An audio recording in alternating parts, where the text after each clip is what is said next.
Raider Nation, what's going on? You're watching the Raiders Report, and this video was filmed on Rumble before I dropped it on YouTube. So always remember, give us a follow on Rumble. We are 143 away from getting to 2,000. If you want to be able to listen to the videos like a podcast, ad-free, give us a follow on Rumble at rumble.com/Raiders Report. So coming up here on today's show, it's July. I'm trying to have a little bit of fun. I'm trying to let my hair down. We're trying to get Raiders Gone Wild here, tops off uncensored. I have 5 wild trade ideas that, if I was Las Vegas, I would at least pick up the phone and I'd say, hey, could we make this happen? So we're going to go through some NFL trade rumors around some players that have been on the trading block, have been linked, and then I'm going to give you 5 actual trade ideas.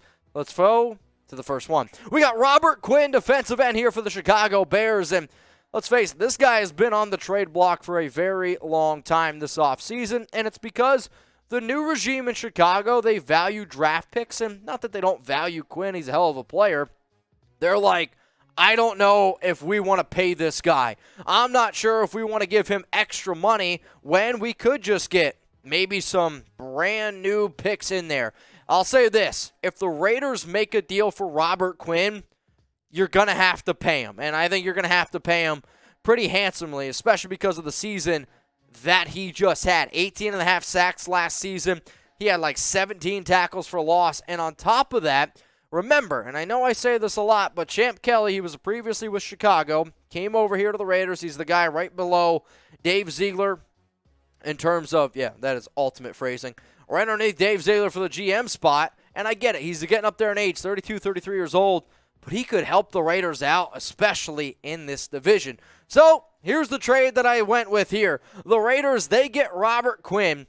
The Chicago Bears, they get Denzelle Good, because one of the biggest needs right now for the Bears is offensive guard. On top of that, Denzelle was in Indianapolis with a lot of the guys from that previous regime that are now with Chicago. We're also going to throw in a 2023 third-round pick. Now, you are watching the Raiders Report, which means I'm going to ask you, every trade that you see, I want to know if you like it, if you don't like it, who wins, who loses, and it's very important that you follow along with the instructions that are on screen, because it's the only way I'm going to know which trade you're talking about. So who wins this trade? If you think the Raiders do, type LV. If you believe the Chicago Bears do, type CHI. We're going to stick here on the defensive side of the football, and next player I'm going to bring up here is Daron Payne. And some of you are going to be like, well, wait, Mitch, the Commanders have already said that they're not going to trade Daron Payne. When I hear shit like that, I don't give a crap. You know why? Because coaches say that shit all the time. Like, oh, we're not going to trade this player. 3 days later, dude gets traded. Daron Payne has been on the trade block for the Commanders this season, or this offseason, during the season. He skipped OTAs, he skipped minicamp, he wanted a brand new deal, and Payne would get into fights with other Commanders players. Now, some of you are like, well, why do we want a player who's getting into fights? I actually believe that Payne was not used correctly in that defense, and he was like, wait a minute. Why am I not being used? I want to go out there and I want to play. And if the Commanders trade him, they save $8.53 million. I don't think it'd be smart for them to move on, but there does come a time, and this is definitely the NFL in today's world, if a bridge is burned and if a player wants out, I believe that that player has enough power to get out. And there would be tons, and I mean tons and tons of teams interested in Payne. And if he's actually available with the need at defensive tackle the Raiders have, dude, I hope they can figure out a way to bring this young man in who's literally only 25 years old. So here's my trade idea number 2. The Raiders, they get Daron Payne. The Washington Commanders will throw in Vernon Butler, who right now to me is a player that I think he makes the 53-man roster, but we'll just throw in an extra DT, and we'll also throw in a second-round pick in 2023. Yes, it's a high-value pick, but Daron Payne to me is absolutely worth it. So what do y'all think here? Who wins this trade? Type LVR for the Las Vegas Raiders, or if you're going to go with the Washington Commanders, which is totally fine, you can type WAS. I think a lot of people were wondering if I was going to throw in an offensive lineman trade, and yes, I'm going to, because I get it. You're confident in Alex Leatherwood. You're hoping Brandon Parker can be good.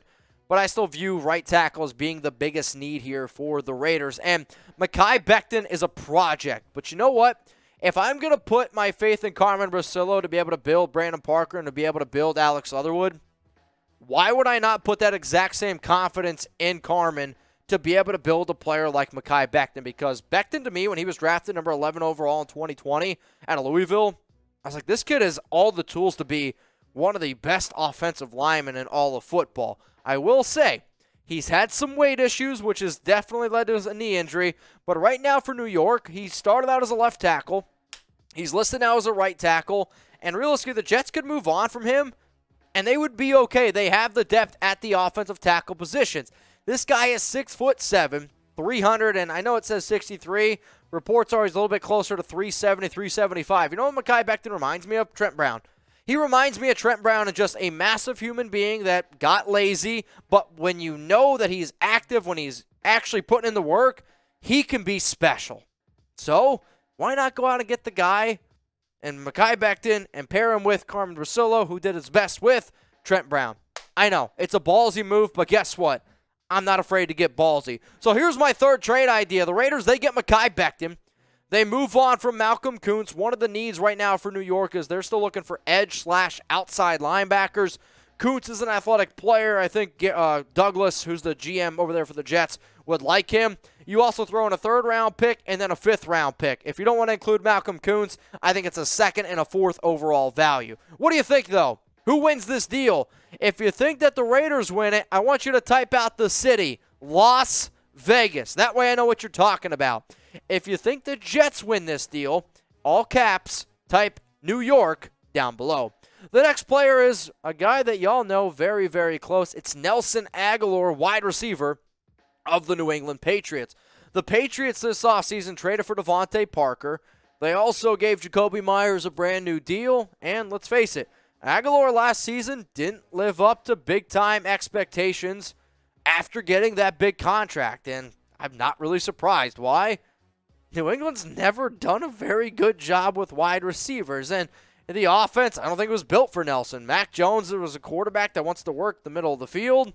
It didn't make sense. New England, if they move on from Agholor, yes, they got to eat a little bit of money, but they saved $9.88 million. And right now the team that's, I believe, second to last or dead last, bottom three in salary cap space, it's the Patriots. So you move on from Nelson Agholor, you find a team that could use him.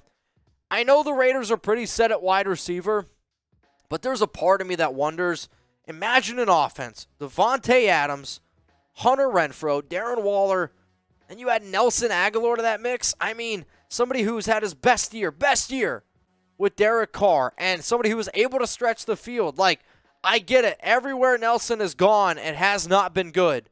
But I don't care. I saw him have chemistry. I saw him produce with this Raiders offense. And if I am a little bit nervous about the defense, if you're putting up 35 points a game, you could probably have a bad defense. And Nelson Agholor gives you that ability to have an unbelievable offense. Look at these numbers here in 2020, what he had with the Raiders.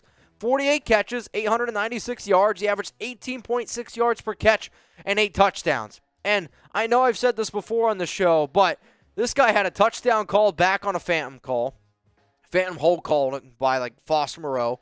He also dropped 2 long touchdown catches. He had a legitimate shot to have over 50 grabs, over 1,000 yards, and double-digit touchdowns. If you have the chance to get a player like that, personally, I think you'd be crazy not to do it. So let's just make a swap here. Let's just swap players for the hell of it. Let's just send Clelin Ferrell to New England. We'll eat that dead money. They can have him. And then the Raiders will just take Nelson Agholor. It's a straight-up swap. Clelin Ferrell's draft number 4 overall. The Patriots have had interest in him. I think that the Raiders get the better deal here. But you know what? If the Raiders are also doing a big-time favor for New England by helping them save a bunch of money, maybe they'd be willing to do it. I don't know. But guess what? I would at least offer it. So who wins the trade? Type Raiders in all caps, or I want you to type Patriots in all caps. The final trade coming up here on the Raiders Report. And remember, the show was filmed first on Rumble After Hours. And if you want, go give us a follow at rumble.com/Raiders Report. The next player is Bradley Roby, cornerback of the New Orleans Saints. And New Orleans right now, they got a lot of depth at the cornerback spot, and if they wanted to move on from Roby, they could do it. Hell, there's been some reports out there that Roby might not even make the 53-man roster because this team is trying to invest, and they have invested in some younger players. Roby also has already adjusted his contract where he's only going to take a $1.77 million dead cap hit this year. He added a whole bunch of void years. Kind of what the Raiders did with Kenyan Drake's contract is what the Saints did with Bradley Roby. So the Raiders, all they care about is 2022. And if you're telling me right now I can get a player that can play inside, he can play outside, good in man, decent in zone, and going to cost $1.77 million, I'm on board for that. Because to me, if you put Roby on this Raiders team, he's a top 5 corner. And that's all I need to see. Versatility, top 5 corner. Let's make it happen. So this trade is a little bit wild, which that's what you guys are looking for, right? The Raiders, they get Bradley Roby and a 6th-round pick in 2023. The Saints get Kenyan Drake and Jacob Hollister. So we're going to hang on to some of our picks. We're going to send Kenyan Drake over to New Orleans because Alvin Kamara is going to get suspended. They're going to need a running back that can run between the tackles and catch the football. Also on top of that, Adam Trautman is their top tight end, followed by Taysom Hill. They need extra help at tight end. So who wins this trade? Type LV Raiders or NO Saints. It stands for the New Orleans Saints. That's the 5th and final trade ID here on the Raiders Report. So this is what we're going to do. I put a lot of ideas out there, and I'm genuinely curious. Which trade is your favorite? If it's the first one involving Robert Quinn, well, hey, type 1. If it's the second trade involving Daron Payne, then type 2. If it's the third one where the Jets are sending us Mekhi Becton, please type 3.